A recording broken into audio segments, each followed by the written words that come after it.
Hello, everyone. My name is Dan Katroser, and I'm the artistic director of the Writopia Lab Worldwide Plays Festival. And I am so excited for this evening's presentation of our first ever Black Lives Matter, They Have Always Mattered, and They Always Will Matter. Micro plays with macro messages. It's going to be such an incredible evening. I'm joined by my co-producer of this festival, Rebecca Wallace-Segal, and I'm going to just bring Rebecca on, who is the executive director of Writopia Lab. I want to just take this brief moment to thank our fabulous community, our Writopia Lab community. I want to thank the donors who made this whole evening possible. They are, and I will name them now, Jeremiah Zagar, Diane Isle, Neil Katroser, Jeffrey Katroser, Lauren Berger, Leslie Isle, Larry Silbert, Steve Isle, and Elaine Smith. I want to pass it over to Rebecca Wallace-Segal, who should be joining us in a moment to give a shout out to all of the fabulous Writopia Lab instructors who have worked so hard. Rebecca, are you with us?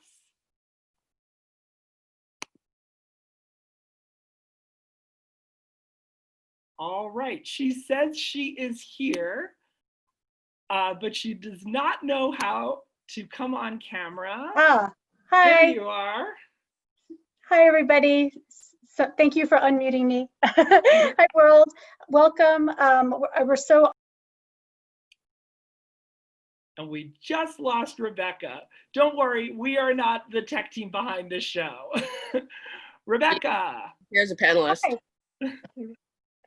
Hi, everybody. Sorry.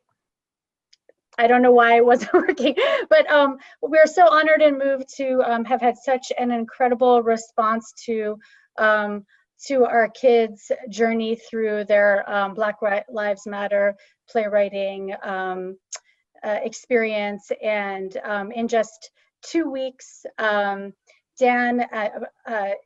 brought on Kevin R. Free, who's our board member, who's an incredible theater professional in New York City.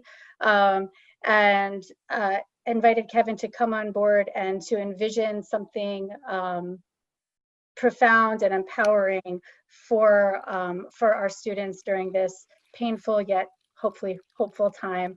And so I wanted to first thank Kevin so much for supporting Writopia Lab, being on our board, and being such an incredible director and curator of this festival. I'd also like to take a moment to thank Writopia Lab instructors, Janelle Williams, Malcolm Knowles, Kimberly Faith Wade, Bianca Turetsky, Danielle Sheeler, Yael Schick, Matthew Jellison, Ethan Maltz, Elsa Bermudez, Jeremy Walsegal, of course, Dan, for connecting with our playwrights and just creating a culture and a world where they can access themselves, and for being so connected with them and helping them through this process. So I'm now just gonna, I'm really happy to bring Kevin on camera now, and to please take it away. This is your show. Kevin, you are a fabulous director, co-curator, and wearer of the greatest jacket in the world. Kevin, take us into this fabulous festival. I will. Thank you so much, Daniel, and thank you, Rebecca. Everyone, you are here now, so you are in a Black space. It is a Black space in the same way that a space that you enter, if you are a Black person, the space becomes a Black space. In the same way, if you are a white person, you enter a space, it's a white space, or a queer person, it's a queer space. You are in your space. When Writopia said that they wanted to create a Black Lives Matter festival and commission its playwrights, I said, yes, you must commission these playwrights. So these young playwrights, whose plays you're about to enjoy, were all commissioned. That means that they were paid to write these short plays for you. I have been asked a lot in the past month if I can help to write statements of solidarity, if I can help people to understand the thing that I've been wanting people to understand for years and years and years. And every time I've been asked, I first asked for them to pay me for that emotional labor. And second, I tell them I don't want a seat at the table unless I feel ownership of the table. And so I am really grateful that Writopia has helped us to build a beautiful table that you will see for the next hour and 15 minutes or so. And you are going to see plays, you're going to see kitchen sink dramas, you're going to see comedy, you're going to see Afrofuturist plays, you're going to see sci-fi, you're going to see elegies and romances and poetry. You're going to see protest pieces. These are the things that our young people are thinking about. And I think as a middle-aged person myself, if I am thinking about these things and I've had years of therapy and years of experience to deal with it, seeing these plays written by these young people was one of the most moving experiences of my professional theater life, because these students are thinking about the same things that I'm thinking about and are able to put them into words in a way that I don't think I've ever been able to do. So I want you to pretend like you are in a crowded theater. One day we will be able to be in crowded theaters again. And I want you to speak out if you feel something. I want you to cry. I want you to laugh. I want you to yell. But know that every word you hear was written by a young playwright. And thank you very much for supporting them and for supporting the program tonight. With that, we bring you Black Lives Matter. They've always mattered. They always will matter. Micro plays with macro messages.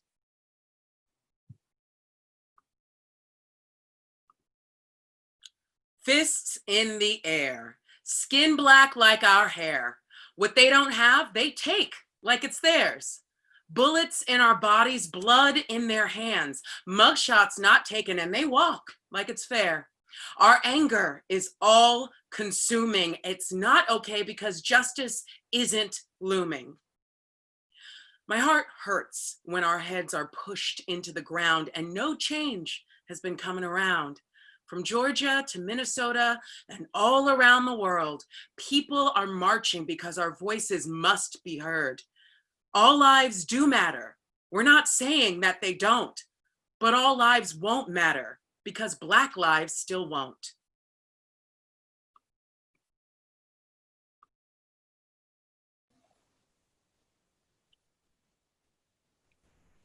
The Life of Susan B. by Layla and Samaya. This play takes place in the year 1960.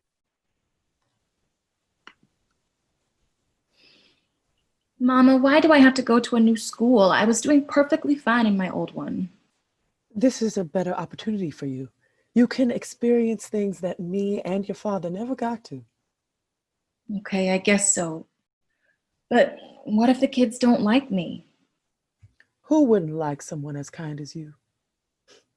Thanks, Mama. Of course, baby.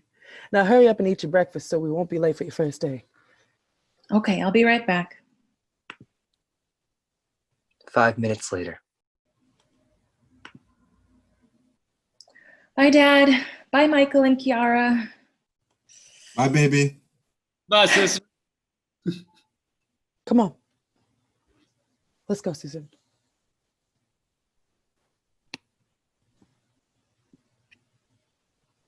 Ten minutes later, in front of the school. Boo! No Black kids allowed. Don't listen to them, baby. I refuse to have my child attending school with Black kids. This is unacceptable. Mama, why do they hate us? What did we do to them? Nothing, baby. We didn't do nothing to them. Just ignore them. I have to go home now. Now you have an awesome day at school. I love you.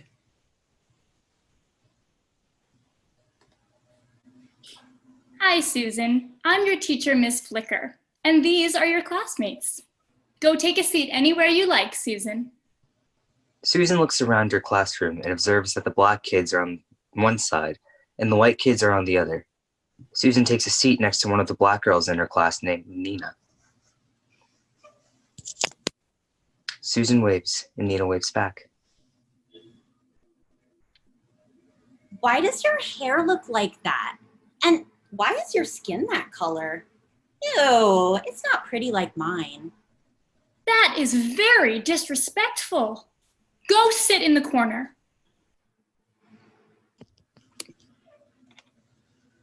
Later on at Susan's house. How was school today, honey? It was okay. Are you sure? Yeah.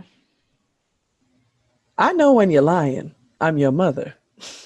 I hate school. Someone in my class told me that my hair and my skin was not pretty like hers. And I wish that I had light skin and straight hair. Susan, don't you ever talk about yourself like that. Your hair and your skin is the most gorgeous thing ever. Being black is something you should be honored about.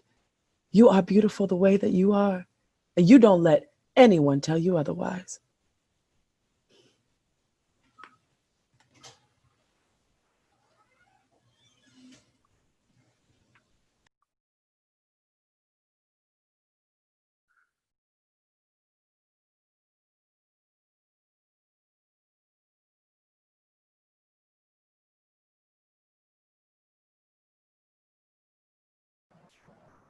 No Hero of Mine by Arinda Ratchford.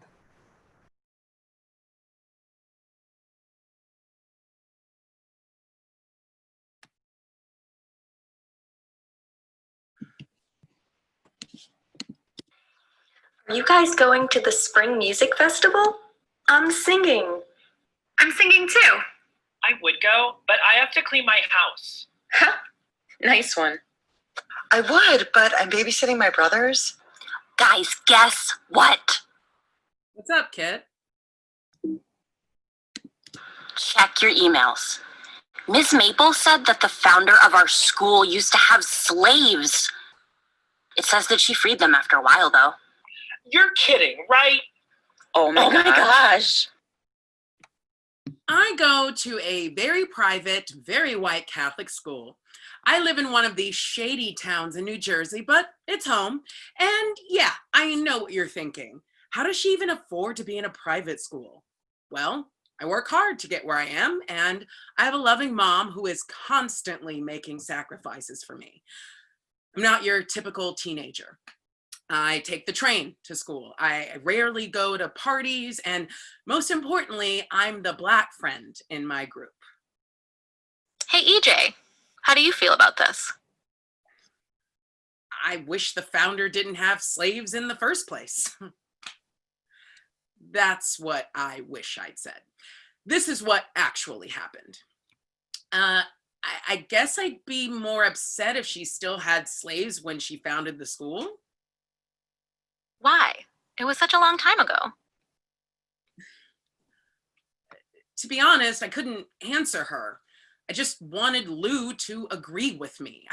I wanted her to understand that I felt uneasy that someone who was praised at our school didn't have basic morals. Yeah, I understand that she freed the slaves, but that doesn't make her actions okay. Nevertheless, I was okay with letting it go, so we didn't fight. But I wish I had a friend that understood my feelings and not questioned them.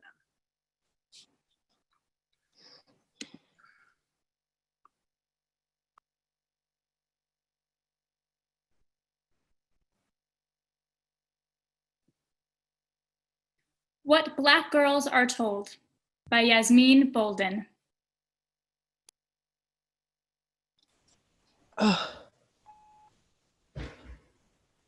Hey, girl.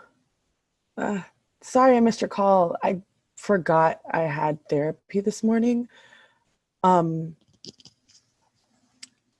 Actually, I wanted to talk to you about what my therapist and I discussed during my session, if that's okay. They asked me to name 5 things that made me beautiful. And we talked about what I offered up. But at the end, they looked me in the eye and said, "You didn't say anything about your appearance. It was all about pushing through and helping. Can I ask why?" And I lied. I told her that I'd focused on that stuff, on external stuff on purpose, when really it had just never occurred to me to say my curly hair or my dark skin or like anything physical, really. And I do love my Blackness. I just,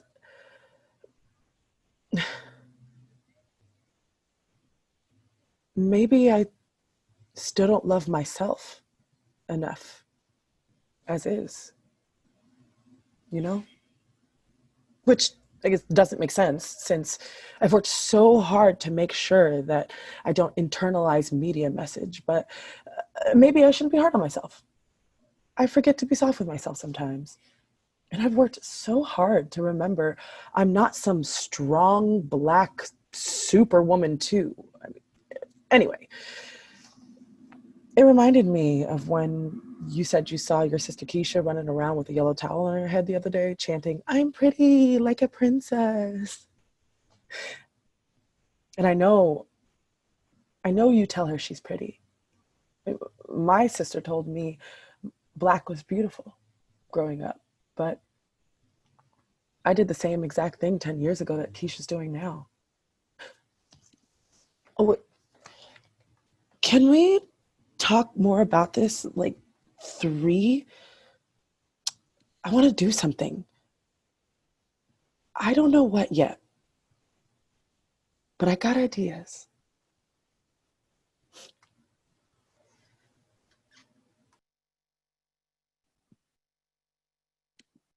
The Girl in the Sea by Kalia Welt. Olivia Pearl is standing in front of the chalkboard reading her poem.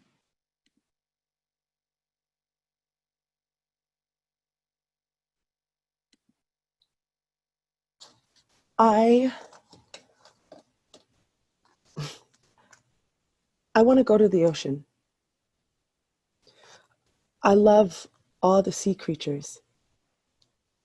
I feel like when I read books about the ocean, I feel like my heart admires on going someday. I love how the water flows, the waves, and I bet that it smells like salty air. I imagine my first step in the water feeling like nothing I've ever thought of before. Scene 2. Kids are coming out from school. Olivia sits down on a bench. Hey, Olivia! You know how you want to accomplish your dreams? Well, that won't happen because there's no water here. Well, someday I will accomplish my dreams because I'll live somewhere I can visit the sea. I doubt it. You don't even have a penny. Well, if you don't believe that I'm going to make it, I'm going to walk.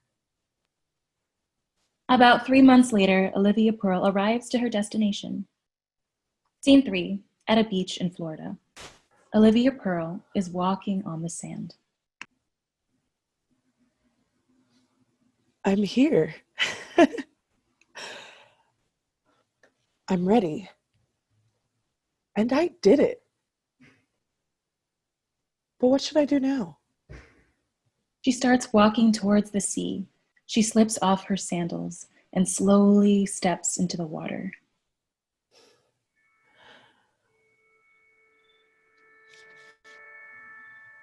Wait, what is happening?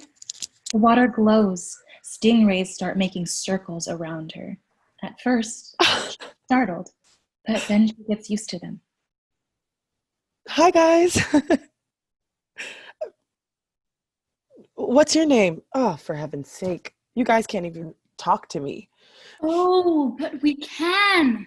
You are our missing piece that we've all been waiting for. You are the one. A wave stops above her and a bunch of sea animals, and she looks around.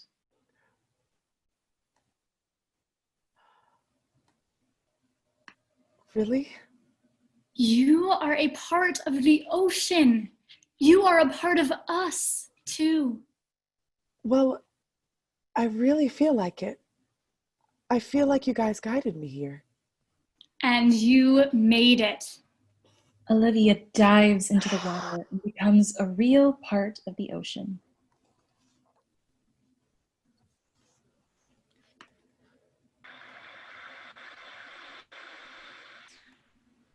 Hashtag BLM by Zahir Chappelle.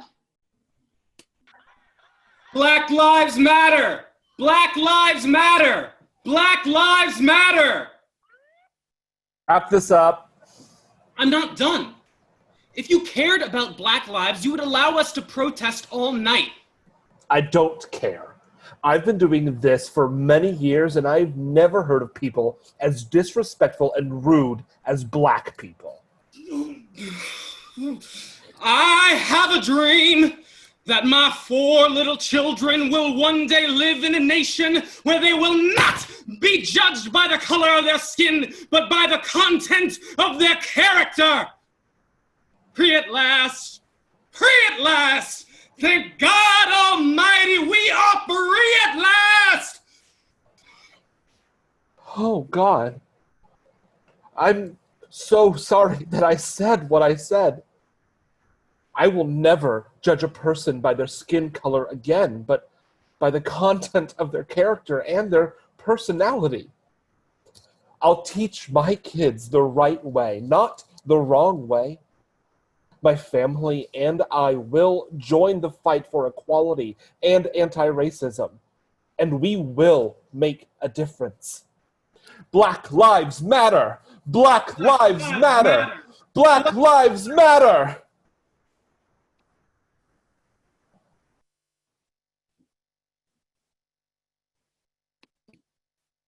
Misunderstood by Christian Giamba.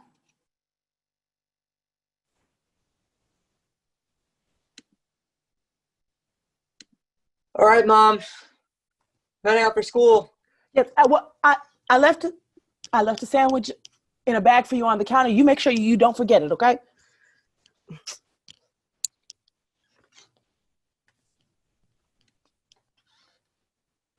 And don't you go around screwing with them police. You hear me now?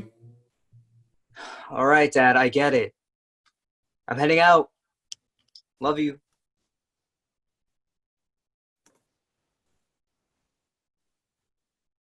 Get on the ground. Get on the... You know what?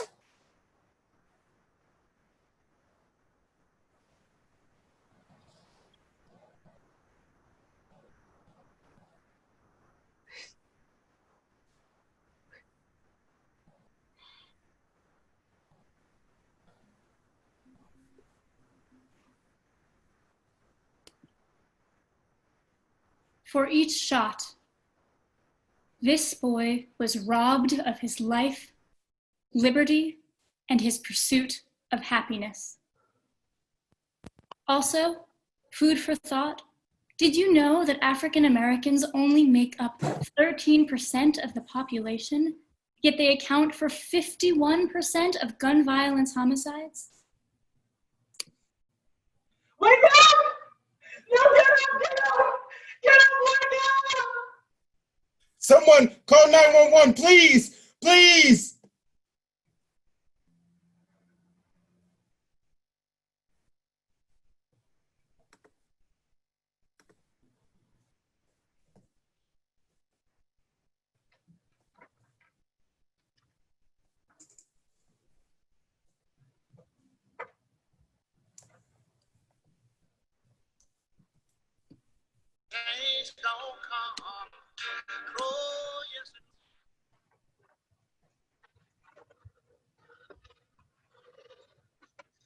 Zooming Through History by Blake Ansari.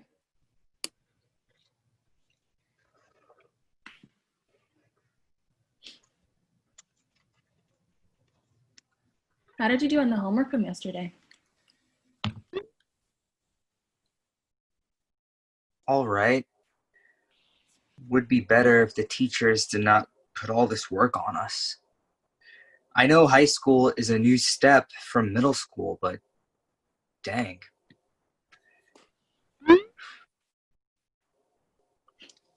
I know. But luckily we have Mr. Jones.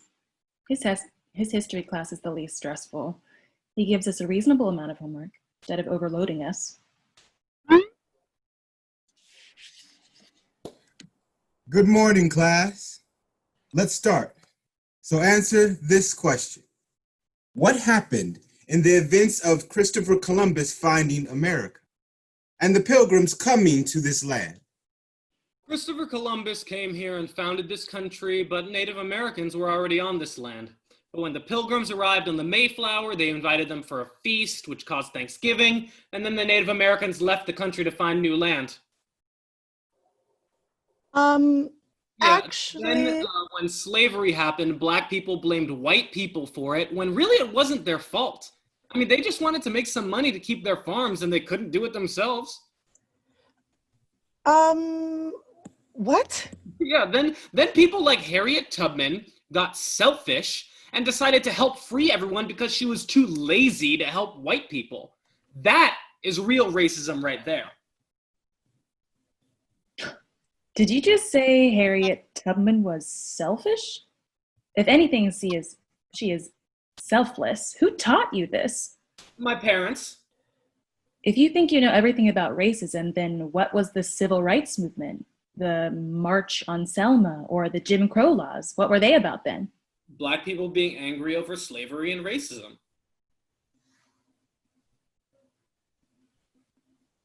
White people were angry because Black people hated them. I don't blame them. They didn't do anything wrong. If anything, we should thank them for finding the place we live in. The thing that we take for granted daily, and education that was given to us, and we don't take it seriously. Why do you think so many schools are segregated? It's because Black people are not accepting the offers to go to these schools. You have got it all wrong. Excuse me? Fine. That is your opinion. Every child is entitled to make their own opinions and their own decisions. But if you need to research and get evidence to prove your opinion. Now the question is your opinion correct? Yes. No. You see, Black people have been mistreated for so long, including slavery. You were right about that part. But Black people did not have the choice to go into slavery.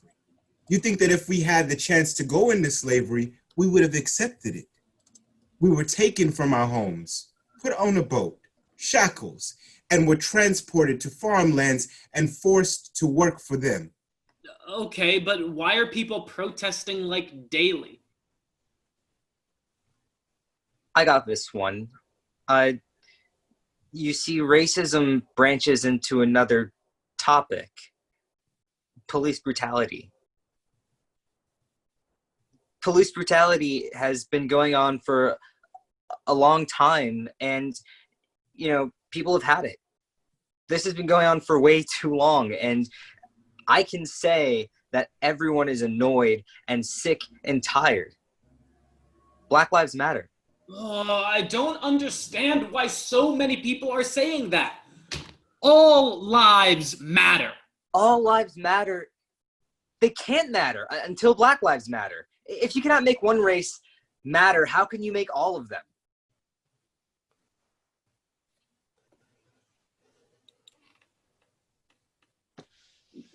Okay, but like police brutality isn't a common thing, and it's mostly adults if it were to happen. Oh, really? Okay, how about I refresh your memory then? We have George Floyd, killed for paying with a counterfeit bill, which he did not know was counterfeit. Tamir Rice, 12 years old, killed for playing with a toy gun. Trayvon Martin, killed for walking home with Skittles. Ayanna Jones, 7 years old. Also, a Black man was murdered just recently. June 12th, 2020. He was asleep in his car at a Wendy's drive-thru. So how many white people do you see getting shot? Tell me. Give me a name. Exactly. You can't name anyone. That is racism, my friend.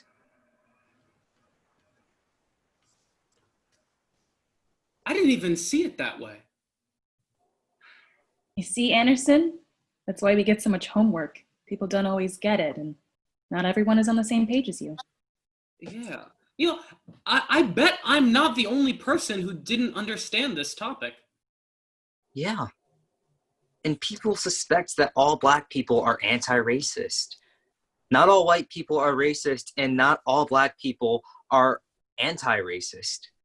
But there are some racist white people, and therefore people make assumptions and assume the whole race is racist. Until they give us justice and treat us equal, we will continue fighting and keep protesting. No justice, no peace. How many of us are going to die before they get it?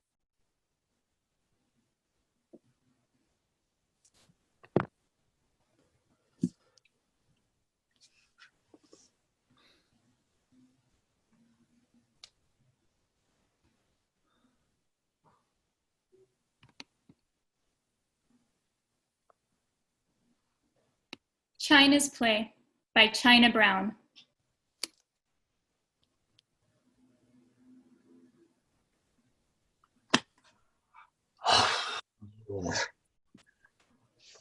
You know, it's so hard to text you because I have to think before I do it. It is so easy to text my brodies because they understand what I'm talking about. You're so slow, Mom. At least I am making you speak proper English instead of Ebonics. Ooh. Don't you agree, China? Mommy is slow. She don't understand. Yeah. You don't want to learn? I don't want to learn. I don't care. Ew, it's tingling. It feels so nice. It tickles and it's cold. Oh, that means it's not dry yet. Ooh. Like the word shedazzle. What do you think it means? Well, Again, you don't understand. Shedazzle. I'm leaving.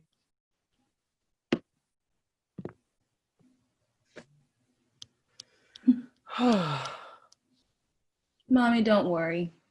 Shedazzle means he's leaving, and he's gone.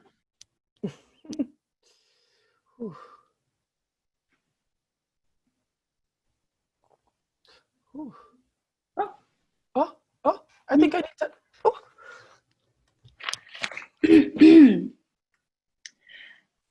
Hey, Chai Chai the Gods gang. Today it's your girl, Chai Chai the God, and I'm going to show you how to peel off the face mask. I'm going to start from the bottom and work my way up to the top. Ah!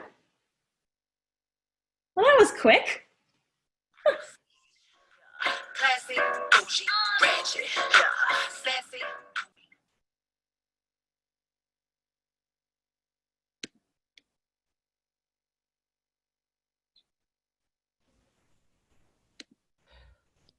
Black Lives Matter by Miles Saunders. Brooklyn, New York City. Mike, a 12-year-old boy, is dribbling a basketball. His older brother, LeBron Jr., and him are playing one-on-one basketball.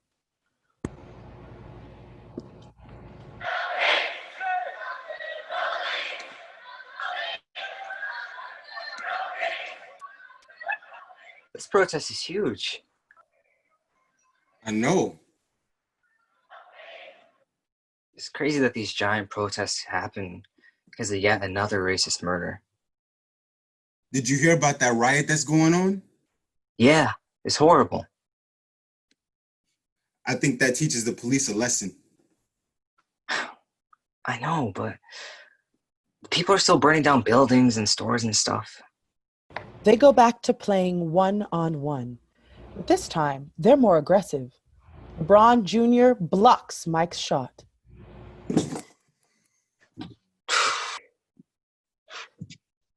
You're a little boy. I'll show you a little boy. Mike dunks on LeBron Jr. LeBron Jr. shoves Mike. Mike shoves him back. LeBron shoves, Mike shoves. Then we hear a lot of screaming. A cop has just pushed a little girl, but we can't tell what people are screaming in the background. LeBron and Mike run over to the protest to see what happened. They see a little girl on the ground. Snap. LeBron and Mike help the girl up. Then they see the police officer who shoved her walking away, and they confront him. What'd you do that for? I was doing my job. So it's your job to shove a young girl on the ground for no apparent reason?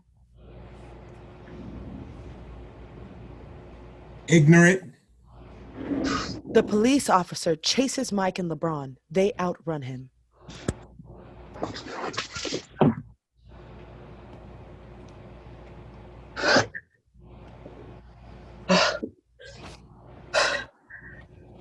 That was close. I know. LeBron and Mike are outside of their home, but instead of going inside, they decide to go back to the protest. The sky gets a little darker, the sun goes down, and it gets a bit cloudier. Mike and LeBron walk back to the protest. What do you think we should do to the officer? We should probably yell something at him. We should yell racist. That's a great idea, because if he attacks us for saying just one word, he'll go to jail. LeBron and Mike find the police officer behind a barricade watching the protest unfold. Racist?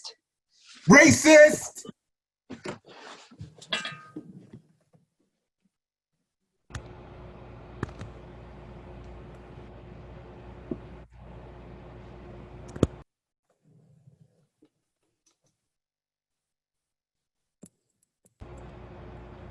One Minute Play by Morgan Dave. Look, Abby, there's a lot of things that I can try to help you with or explain, but with Black Lives Matter, you'll never be able to fully understand. Then make me understand. You refusing to talk about it, claiming I won't understand, isn't helping. Just tell me. Tell you what? What could I possibly say that could make you understand? Growing up as a Black person puts you at a disadvantage. You don't learn your history or your roots or anything that could make your life easier. Even the goddamn system is against you. The system is here to help you, to give an advantage to people of color. The system has been against us since the day I was born. Do you know the origins of the police? Slave catchers. Every breath I take is a contradiction to the fate that I was given, that I would work until the day I die, born, raised, and die oppressed.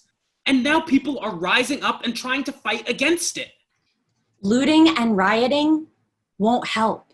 You can't just destroy your own neighborhood because you're mad. I riot because I'm afraid.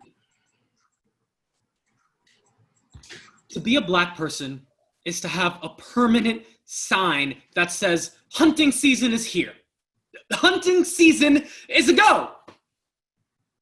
The police can gun you down like you weren't even a man. To be a Black man is to mean that you will be forced into a mold that breaks your individuality and shelves your dignity to pack you into a box that changes you from man into animal. Changes you from an innocent boy to a dangerous monster. From an unarmed Black teen to someone who police fear as they walk down the street.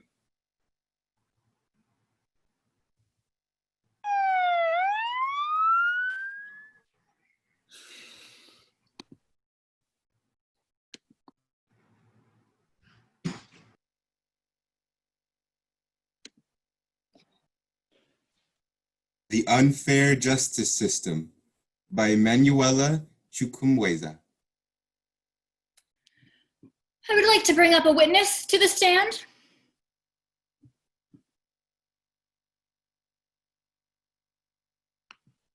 Okay.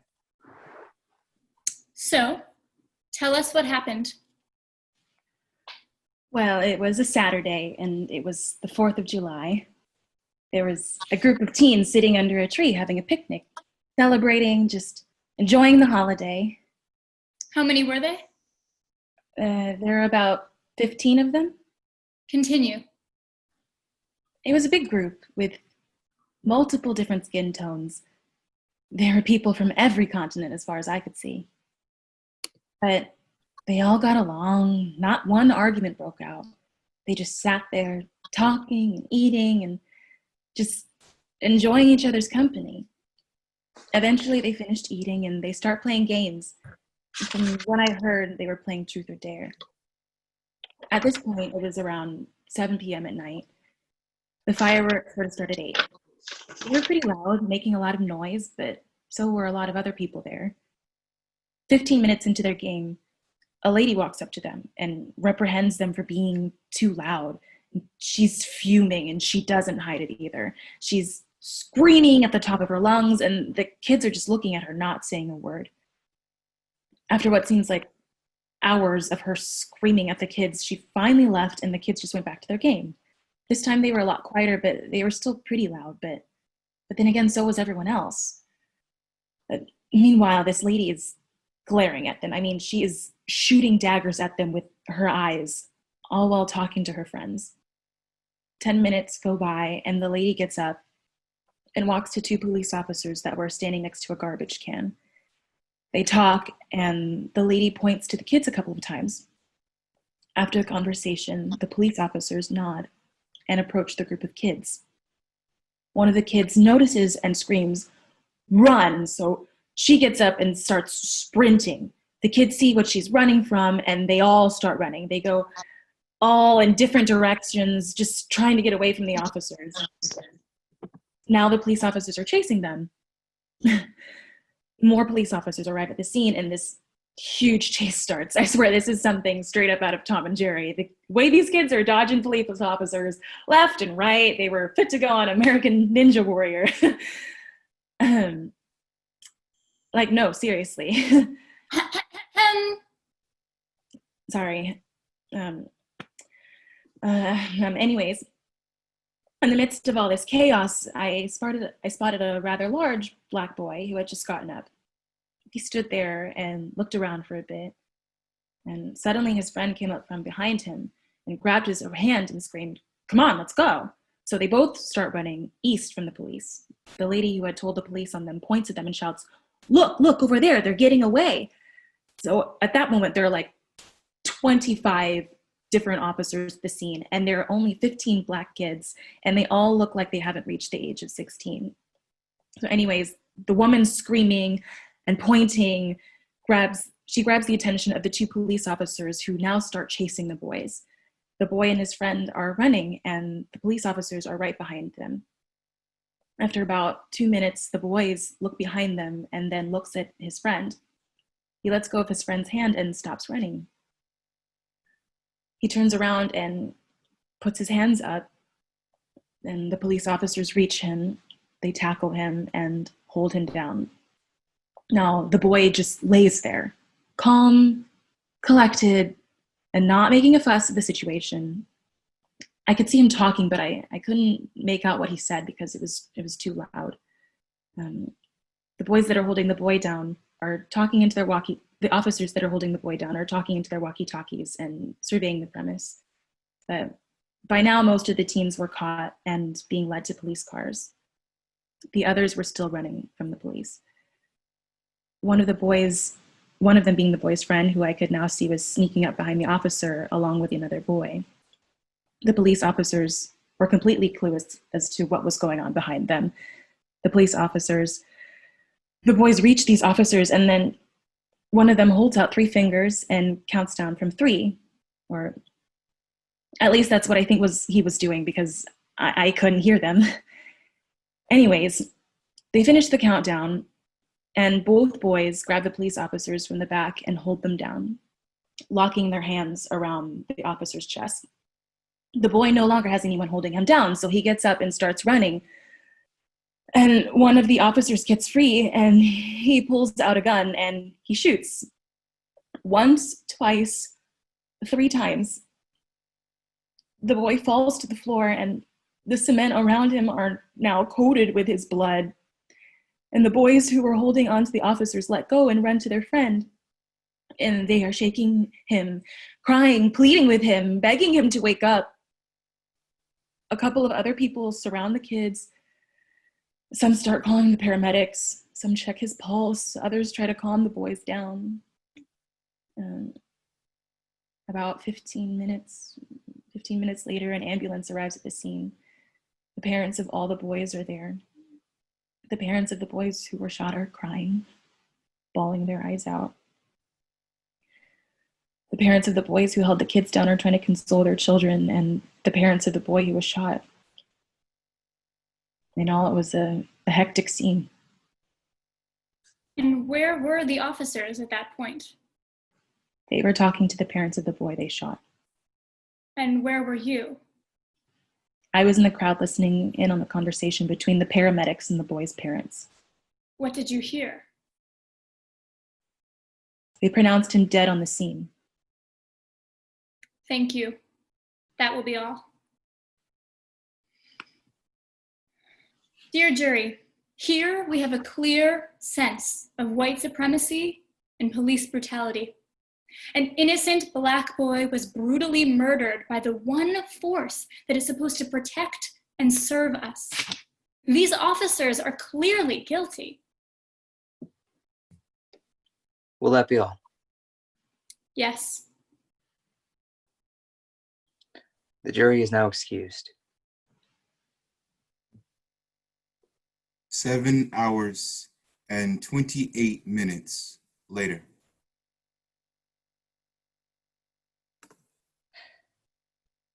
You may now read the verdict.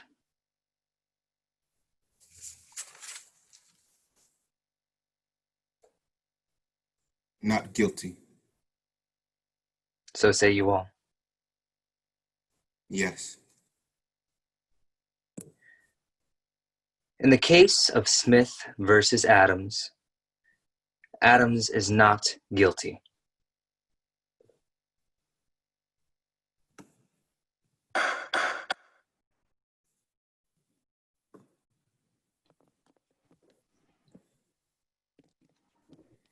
If You Can Hear Me, Mr. Floyd, by Tristan Robinson.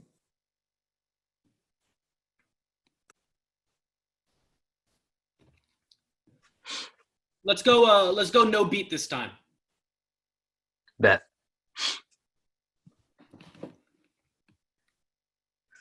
If you can hear me, Mr. Floyd, you remind me of that boy, barely 14, from Chicago, Illinois.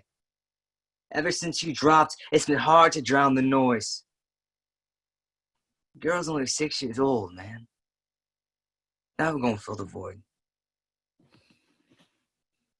I close my eyes just so I can hear their voice. The ancestors who fought the system with the illest poise. I'm talking everyone from Mr. X, Du Bois, to young Shakur. The marathon continues like Nip said it before. I see you cause we're two of the same kind, hated by redneck niggas that sip the moonshine. The children of Cain, every 1 in 3 that do time. In due time, you'll see the power of these black young minds. And you ain't gonna be the last to witness it. Told the last nigga, don't take my silence for ignorance. Told my brothers, they already see our words as belligerent. So speak your truth, don't worry about all the bodies that's not listening. All right, don't go to sleep. Y'all better not complain when I wake y'all asses up in the morning. Oh my God. All right, Ma. Good night.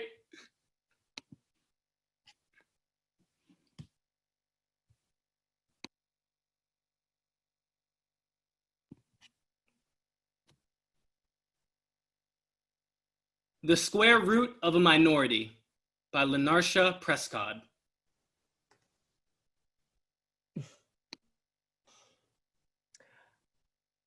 As a Black woman in America, the challenges The hate, the struggle is real.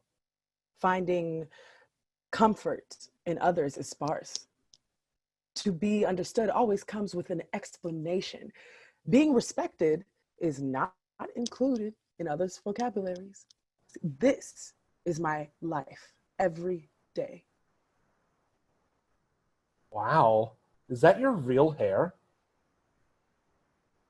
Sir, why do you assume that the Z-shaped coils growing from my scalp to the tips of my hair shaft with occasional split ends doesn't belong to me?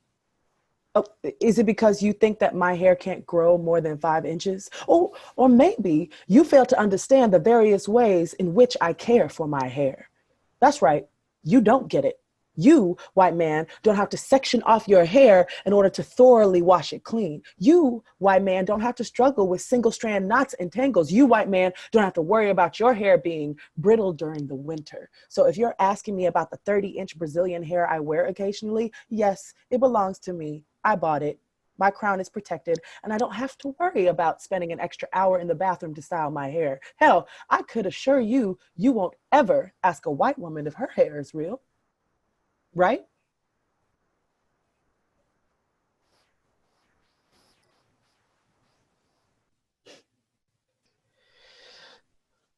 OMG, you have a nice body shape. Who did your plastic surgery? Excuse me, miss, but what makes you think I got up one day and decided to go to a plastic surgeon? I'm sorry that you were not blessed with the same features that I have. I'm sorry that you have to go through a man-made procedure in order to attain a bigger ass. I'm sorry that you have to insert silicone to achieve a larger breast size. If you didn't know, I love my Black body. I am grateful for what God has provided for me. I thank him every day for having 2 arms or legs to walk on, a mouth to speak, ears to listen, a nose to smell, eyes to see, a tongue to taste. You need to learn to love your white body as it is. When was the last time you stood in the mirror and complimented yourself?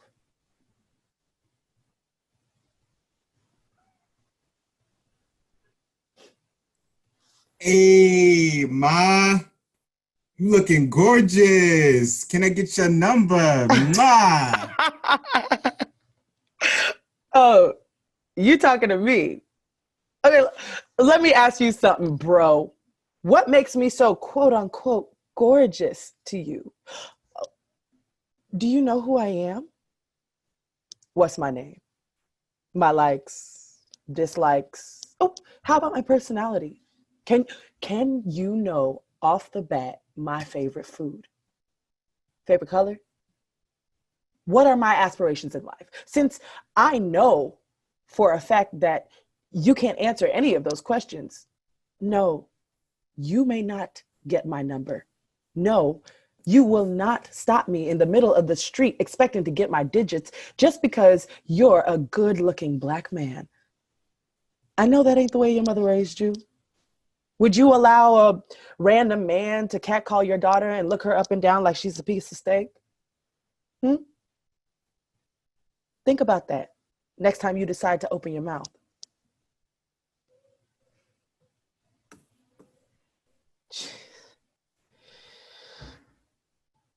No one will understand what we, a minority of a minority, have to experience in life. Fear encompasses our mind from the age of 5 as we wonder why all the Uncle Bens look at our body a certain way, touch our body parts slowly and make us sit on their lap. Only when we get to that age do we understand we were sexually assaulted with no one to tell our story to. Black women are always known to be strong, angry, thick-skinned, mentally capable, loud, resilient, hardworking, able to do it all, persistent, promiscuous, but no one comprehends what really goes on inside. Everyday anxiety weighs down on us.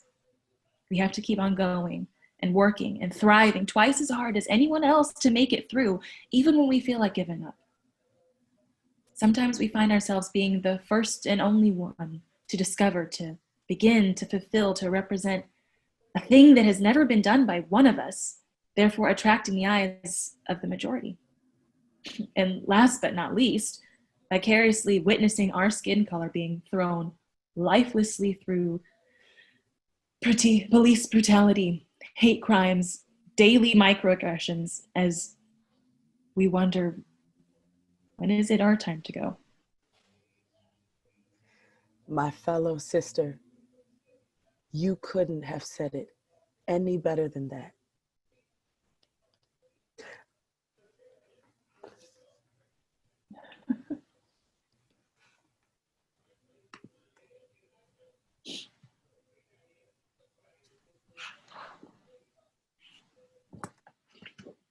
Do you think I look pretty in this? By Tamia McCode.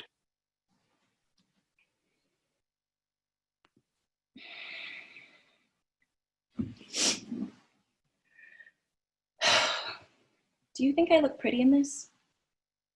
No, really, I thought this shirt looked cute, and I thought all the other ones were cute too. But now I'm starting to think it's not the shirts. Maybe it's me. After all, they looked cute on all of these models. They look perfect. They're all so pretty, and they look pretty in all of my shirts. Maybe they're all just prettier than me because, God, I wish I didn't look like this. Not that there's anything wrong with it, but maybe it would feel easier to feel pretty if I, didn't look like this. It's not fair. I just want to be pretty, And I know that there's more to life than being pretty, but I just want to be. Maybe these shirts weren't meant for someone who looks like me, and I just need to be okay with that. Maybe I should straighten my hair. I might even look pretty like them in these shirts. Maybe then people will think I'm pretty. Maybe I don't think I'm pretty. I know. I'm not supposed to say that because I don't look like them, I'm not pretty. But honestly, how am I supposed to feel pretty or even normal when no one around me looks like me? I don't know what there's left to try. Do you think I look pretty in this? What's the use in asking? I don't think I'd believe you, even if you told me, because I don't even believe it.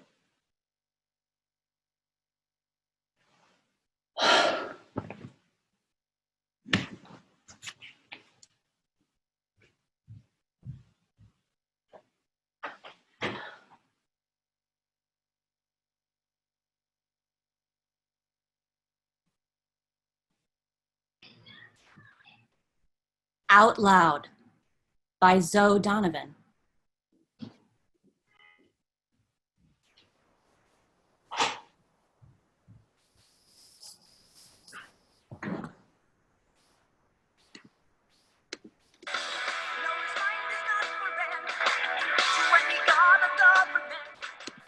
I can't believe you actually like Rush. Why is that so hard to believe? Well, I don't know. It didn't seem like your thing. Whose thing is it supposed to be then? Well, white guys. Hey now, I never said that. Not out loud, at least. Hey, I really like your laugh. It's so loud, in a good way. Thanks. So what's your type? Girls with loud laughs? Yeah, I guess. And I like, never mind. What is it? Well, for some reason, I pretty consistently date mixed girls. Really? Yeah, I guess. I don't know why. Y'all are just so beautiful. Huh. Did I say something wrong? Maybe. I guess I shouldn't have said that. I don't know. I just thought that it was okay to say that because you made that joke about liking white guys last week. I guess I did, but here's the thing, Michael. I totally just screwed everything up, didn't I? No, if you would just... Shit. I feel like I just screwed everything up. I swear I'm not racist. No, of course you're not, Michael. You've dated so many mixed girls. Exactly. Wait, I mean... Stop. It's my turn to talk. You all always do this. You know you said something wrong, but you can't give me the air to explain why. You're right. I did make that joke last week. I grew up in a really white town, and I don't know, that's it. That's all I've known. But when you say shit like that, it makes me think, why do you like me? Is it because I'm some sort of safe version of black? Is it because I'm light enough to not look threatening, but still exotic enough to make you feel adventurous? Is that why you approached me in the first place? I don't know. Kyla, I never said any of that. Not out loud.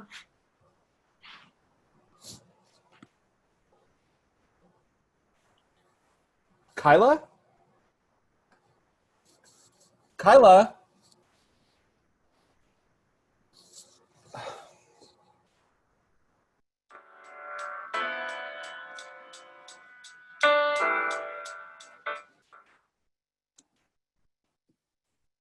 Bug's Life by Robert Alexander Dace.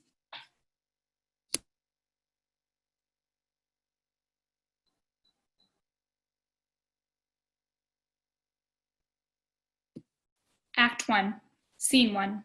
Grandma's house, outside, day. Alex is looking for bugs with a magnifying glass. He tries to catch them, but they all run and fly away. Erin is on his iPad. Grandma comes home from inside to give Erin apple slices and apple juice. Erin gets off his iPad. Can I help you look for bugs? Sure. I'm trying to look for a white praying mantis. How come we never catch the bug no matter how much we try to hit it or catch it? You know, I'm 11. I should be able to do this. You better learn something about some bugs soon, or I'm gonna make you read some books about them. You better catch some bugs fast. I want you to learn something before you waste your whole summer break away. Bug catchers, only $20. Get them before they sell out. Oh, look, a bug catcher for only $20. Well, but do we have enough, though? Let me check. Grandma looks in her wallet. We have enough. Glad I didn't buy that new fancy car a few years ago, or the COVID would have had me not afford it. Let me call your mom. I'll put her on speaker. Hi, Mom. Hi, daughter. Can the boys get a bug catcher? No, I hate bugs. Bugs are awesome. Without spiders, how would all the flies go away? If there were not any flies, that would not be a problem. If there weren't any bees, there wouldn't be any fruits, vegetables, or honey. Only bees are useful. Without bugs, all species would slowly go away because of the food cycle. I also like bugs because they're all unique, like people. I like how the beetle clings onto your finger. They have little hooks on their hands similar to Velcro. I also like cow killers, even though cow killers aren't their real name because they don't really kill cows. I still like them though, because they're different. The girl cow killer has a long stinger that's 1 inch long, but the boy cow killer can fly.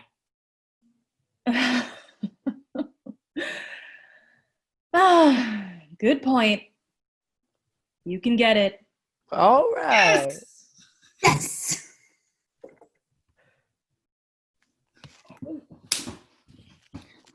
I finally caught a white praying mantis that camouflages into the flowers to hunt. And they all lived happily ever after.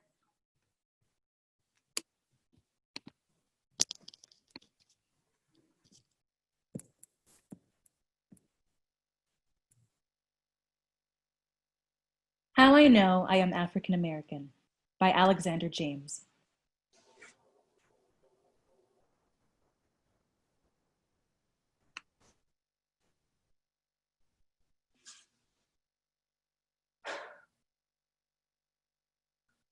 When you apply for a job and arrive for an interview, then they say the position has been filled.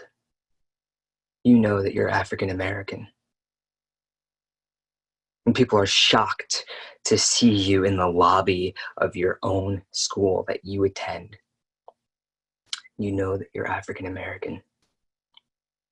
When someone calls the police on you and your friends as you're walking home, you know you're African American. When you step inside an elevator in your own building wearing a suit and tie, and the police officers start questioning you, you know you're African American. When you are being watched, the instant you step foot into a store until you leave, you know you're African American. When people who don't know you close the door to your building as you approach it, you know you're African American.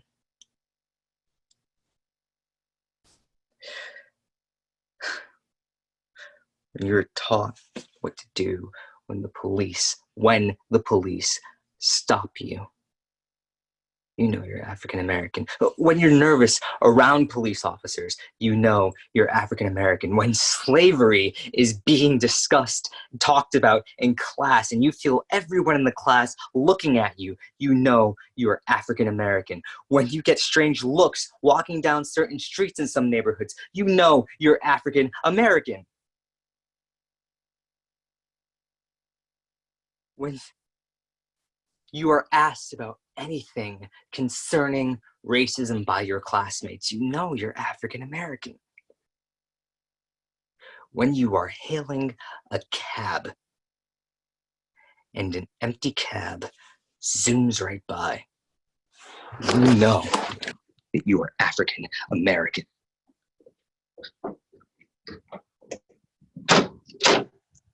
The world is set up to remind me that I am African American.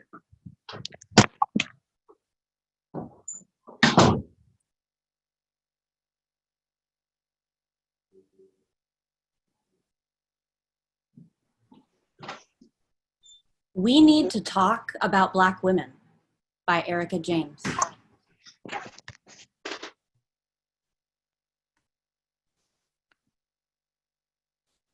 We need to talk about Black women. We need to ask ourselves, who says their names? We keep hearing Black Lives Matter, but we have a whole separate hashtag for our girls. But then again, that's pretty par for the course. We don't talk about Black women dying because it's not easy.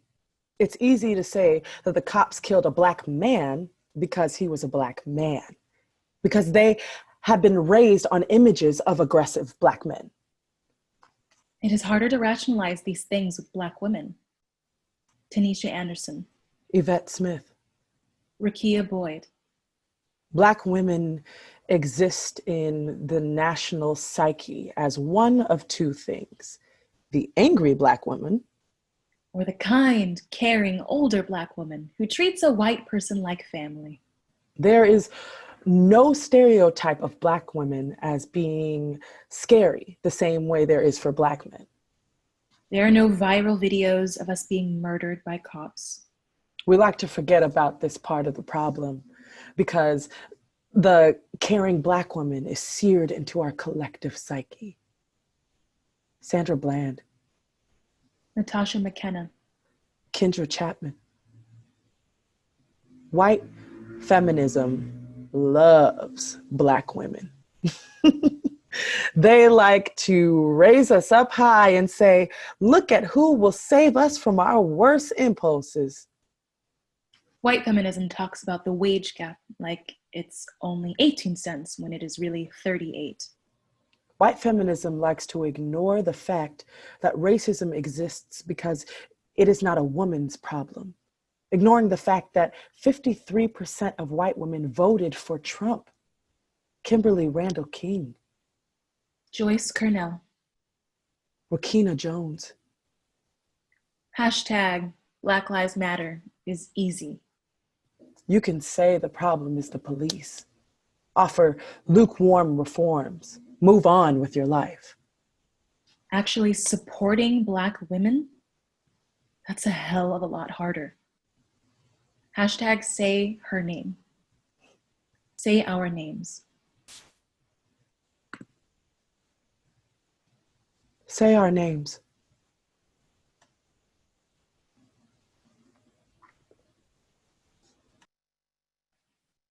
Who Gets to Write the Story? By Yasmin Bolden.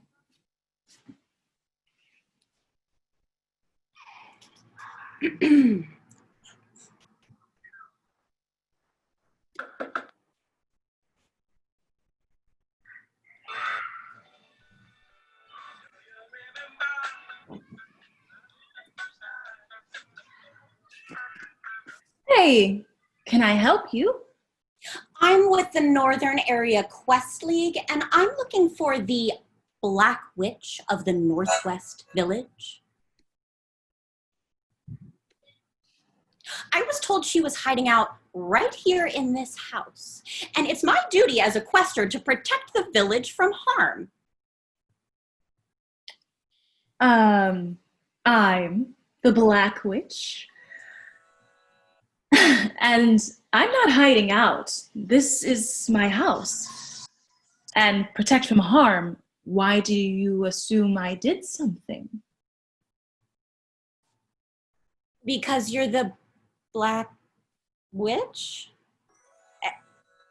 And Black Witches perform evil magic? Who told you that?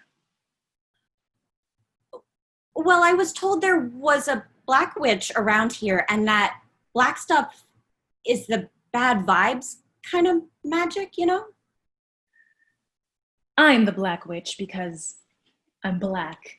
And I call my magic plant-based natural hair company Black and Body Works. Think about who gets to choose why darkness is evil and why whiteness is good. I'm betting they taught you that white magic is the good stuff at the Quester Academy, right? Yeah. Maybe read some spell books written by Black magic folk, or ask why the Quester Academy has very few Black Quester trainers. Yeah. Will do.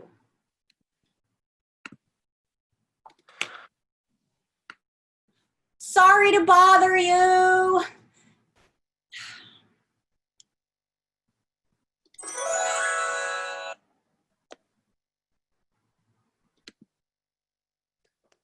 Yay! That was our last play, everybody. Yes!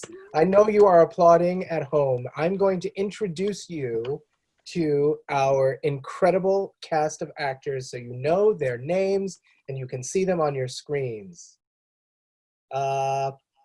Actors. Desiree Birch, who was in London and she went to bed. Dara Swisher. I can't see you. Yes, you're there. Great. Okay. I'm going to trust that you're all there. Hannah Matusow. Hannah, did I pronounce your name correctly? Oh, I'm so glad. Good. Dara, please stay on the screen. Everybody stay on the screen. Trey Radu-Blackburn. And Trey, did I pronounce that? Is it Radu? Radu, great. Thank you. Christopher Ellis. Gary Cook. Schuyler Van Amson. What's going on? Anne-Marie Burke. Hi, my last name is not Burke. Oh no, it's Sykes, isn't it? I'm sorry. No, It says Burke on my. You're Anne-Marie Sykes. Hire her. Don't hire Anne-Marie Burke. She's terrible. And Erin Margaret Pettigrew. Give it up for these actors. Yay. They rehearsed these plays yesterday and today. That is it. For about 5 hours total, I think. Wonderful, wonderful work, you guys. Now I want to say the names of all of our wonderful playwrights. I'm not sure we can see their faces in webinar mode, but I was reading the chat and seeing how you were loving all of those plays. So I want you to know all the names of these playwrights. Their names are Alexander James, age 12. Blake Ansari, age 13. Christian Giamba, age 11. China Brown, age 10. Emanuela Chukwumeza, age 13. Erica James, age 15. Orinda Ratchford, age 14. Tristan Robinson, age 15. Kalia Welp, age 10. Layla Sis, age 13, and Sumaya Sangare, age 8. Lenarsha Prescott, age 23. Morgan Days, age 17. Miles Saunders, age 11. Robert Days, age 11. Tamia McCode, age 16. Yasmin Bolden, age 17. Zahir Chappelle, age 11. And Zoe Donovan, who is apparently ageless. I think you're 19, right, Zoe? I'll see you in the chat, I guess. Hey, look, there's one of our playwrights right there. If you guys can turn on your cameras, turn them on and wave. Wave to your audience. And Wave I'm trying to get them. everybody. So keep waving and know that we are seeing you even if we can't see you. Your plays were amazing. Beautiful. And I want to say Fabulous. one more time. For our actors and for our playwrights, I'm going to send you an email to go to a separate chat so that we can congratulate everybody, and we'll all be able to see your faces. For our audience members, thank you so much. Kevin, will you just tell us one thing about the National Bail Fund Network? What I can tell you is they're raising money to bail out protesters who have been arrested by the police. So we would love it if you would continue to donate to them to help them get out of jail. Thank you so very much. And we will send an email to all of our audience members with the information to donate following our little cast and playwright party. So look out for an email, playwrights and actors, and I will see you in the Zoom. I just want to say one thing. You guys made me cry so much. That was so incredibly powerful. The playwrights, your words were just extraordinary and such, funny and creative and honest and raw and subtle, and it was just incredible. And Kevin, you just brought out, you're just a magical director, and the actors extraordinary. I don't know, I just have to say one more, just like huge thank you to Kevin for making this entire thing happen with such incredible love and power. And again, thank you, Dan, and thank you all. It was just incredible. Thank you guys. Beautiful, beautiful young people, amazing human beings. Yeah, everybody. And old people. Yeah. There's somebody in a tutu here. I love it. Good night, everybody. Thank you so much for coming.